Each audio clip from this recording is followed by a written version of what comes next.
Hello everyone, in this video I'll be translating and summarizing the latest Urdu broadcast by Shahbaz Gill to make it accessible for our English-speaking audience. Let's go through the key developments and insights in Shahbaz Gill's words. On the evening, a countdown with just 94 days remaining until Field Marshal Asim Munir's retirement. Yes, only 94 days are left until his retirement. The pressure is mounting as the days pass. As the countdown shrinks, the temperature and pressure are all on the rise. Today, the Sharif family gathered in Changlagali, a place known for its health benefits and excellent weather, located near Murray, close to Nathia Gali, for your understanding. In this meeting, Field Marshal Asim Munir also participated. Yes, Mariam Nawaz, Nawaz Sharif, and Shahbaz Sharif arrived by helicopter. The common people are drowning in floods, but the Sharif family went up the mountain. But they weren't alone. Field Marshal Asim Munir joined them for a lavish lunch. It was a well-planned affair, with all the staff and servants being removed from the vicinity. The meal was set up discreetly, away from prying ears, so no one would overhear their conversation. The Field Marshal arrived and the meeting continued. At this point, I don't have exact information on how long the meeting lasted, but from the details I've gathered, it was a meeting that involved all these prominent figures. Mariam Nawaz, Shahbaz Sharif, Nawaz Sharif and Field Marshal Asim Munir were all present. But we don't yet know the details of what was discussed. One interesting note is that the lunch featured ikuras, which are very expensive fish eggs from Japan. These are so costly that hearing about them might shock you. They were brought in for the meal, though I'm not sure if they were imported recently or were already available beforehand. But they were definitely presented at the lunch. It was a luxurious affair, requiring long preparations. We believe this meeting was connected to the upcoming 94 days and the pressure surrounding Field Marshal Asim Munir's retirement. While floods have caused devastation across the country, Asim Munir's focus seems to be on the notification for his retirement. The buzz is that he wants this notification now and is not willing to wait until October or even September. This has left the Sharif family and the PMLN, or Pakistan Muslim League, wondering how they'll handle this pressure. They've realized that their real insurance policy was the public, but they've abandoned that and instead focused on Imran Khan and Pakistan Tehreek-e-Insaf, even committing injustice. As a result, their situation with the public has deteriorated. What's interesting is that Field Marshal Asim Munir might not face much backlash from the public if he exerts pressure on the PMLN and PPP, the Pakistan People's Party, as the public now perceives them as oppressors. If he takes action against them, he could gain popularity because the masses might see him as someone standing against the ruling elite. While this is hypothetical, it's something to consider. The public has already associated the ruling parties with oppression, so if the Field Marshal takes action against them, his approval rating might improve. However, no one is really concerned about public reactions because the PMLN and PPP already know that when the Field Marshal decides to act, they are powerless to stop him. Now, as the situation continues to evolve, we are in an interesting phase. New updates on these developments will be shared with you soon. This meeting in Changlagali is one part of the bigger picture, which seems to be related to the 94 days countdown. Moving on to the flood situation, almost all of Punjab is submerged in water. Khyber Pakhtunkhwa has already been affected, and soon we may see the floods reach Sindh as well. Karachi has already suffered, and it seems that the water will soon flow there. As of now, the Chenab River is experiencing an extremely high level of flooding, with 1,032,000 cubic feet per second of water flowing through Kaniki headworks. The levels have slightly reduced, but the situation remains serious. Other rivers like Sutlej, Ravi and Jhelum are also witnessing large flows of water. The Ravi River in particular may experience a massive surge in the next 2 hours.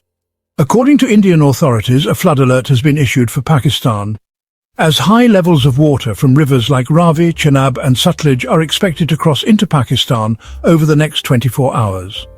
The situation around the Chenab River is particularly critical, as 128 villages have already been submerged. For the past 8 to 10 days, there have been reports of high levels of flooding in Sutlej River, but for some reason, no alert was issued until 2 days ago. Authorities have been placing blame on India, accusing them of releasing water without warning. However, the real issue lies in the lack of preparations and monitoring by our own authorities. India's actions aren't entirely to blame.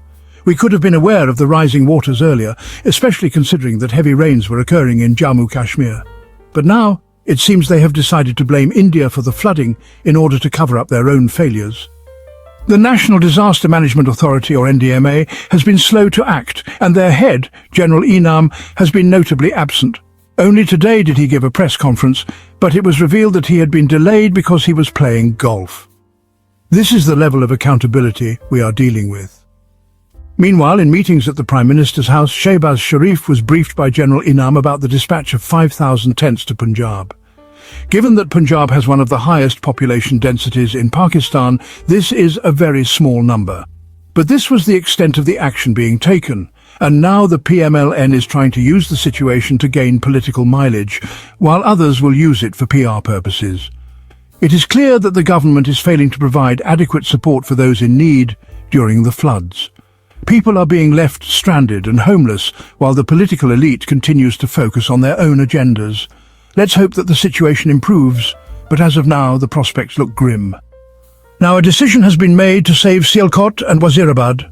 The embankments of the Chenab River at some locations in Gujarat will be broken to protect Sialkot and Wazirabad. Thousands of villages, millions of animals and acres of standing rice crops will now be sacrificed. This will also be a sacrifice. There's a slight negative connotation here, as if these areas are being deliberately submerged. But this is not true. Obviously, decisions will be made based on where there will be the least damage, and the authorities have to make these difficult choices. But in the past, we have seen that in certain cases, when there is a powerful landowner, a landlord, or a politician's land, the water has been diverted to protect those areas. We've heard this often in Sindh. Now, it seems like similar decisions may be made in Punjab this time, as there's so much lawlessness that in an area where there's less damage, instead of diverting the water to a more dangerous area, it'll be directed toward the less damaging area, because there might be a powerful person's land, a general's, a politician's, or a wealthy landowner's land there. So this will need to be watched very closely. I'm not saying this is definitely happening, but there's always a dilemma. These are situations where you have to make decisions where the least damage is caused. Such decisions are hard, no doubt about it, but if they are made honestly, then there's no problem.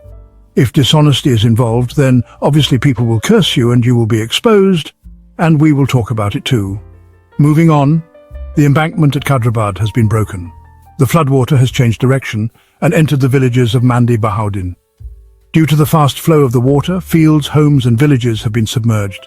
The situation is also bad in Hafizabad, which is currently facing floods because it is right next to the river. Explosives are being placed at the 18,000 level embankment to break it. Now, talking about the Jung area, the situation is also severe in the Narawal district. The water flow in the Ravi River at Kotnaina has caused flooding in the surrounding areas, with over 250,000 cubic feet of water flowing. The capacity of the Khan Khani headworks is 800,000 cubic feet, but the current flow is 1 million cubic feet. There is a risk that the infrastructure of the headworks could be damaged. After the water passes, the levels at Marala have decreased compared to the previous night, but beyond Kankhani at Kadrabad, 900,000 cubic feet of water is crossing. This water will continue to gather, and as you know, it will eventually reach Sindh. There's great concern about the devastation it might cause there, and Sindh's government should make arrangements in advance, but it seems like they are in even worse shape. They are completely unresponsive. When the water reaches the people, when the destruction is evident, only then will they come out with cameras and pictures to do their work. Next, let me update you about Shah Kamran and two infamous ministers. Yes, now Shah Kamran, the brave lady you all know, had approached the Lahore High Court against the appointment of Lieutenant General Munir Afzal as the chairman of Nadra, a serving army general.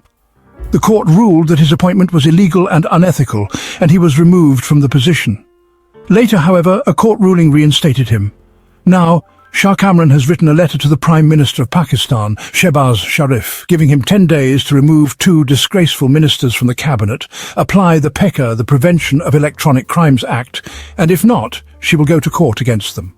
In the letter, she writes beautifully and strategically. She mentions an article by Sohail Vach about Field Marshal Asim Munir and claims that these ministers have undermined Pakistan's dignity and respect.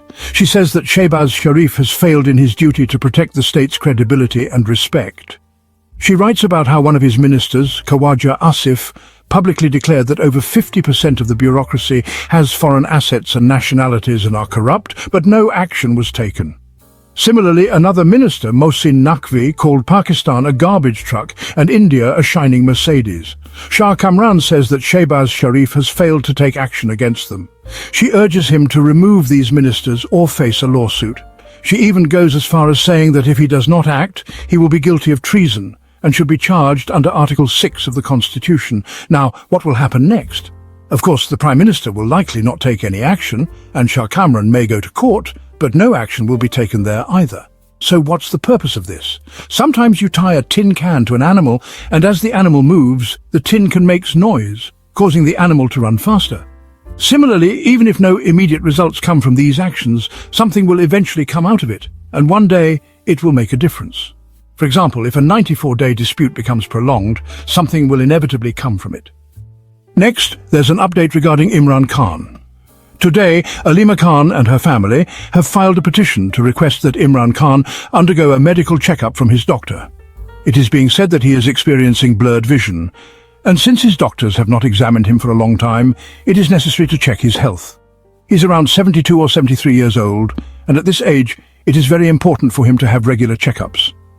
Interestingly, Imran Khan has planted some fruit trees and vegetables in his garden. Although these plants were put in place while he was in prison, his caretakers have been taking care of them. This year, the trees bore fruit, and the caretakers wanted to show Imran Khan. They even offered to bring the fruits and vegetables to the court to show him. They were only asking for the fruits and vegetables to be shown to him, even though they could not bring them into the courtroom. But Field Marshal Asim did not allow this. These small things seem insignificant, but they indicate how much they try to prevent these simple gestures. That wraps up our translation of Shahbaz Gill's video. I hope this English version helped you understand his message better. Please like, share and subscribe to Awami Lens to help our community grow. Don't forget to leave a comment below and let me know what you thought of this effort.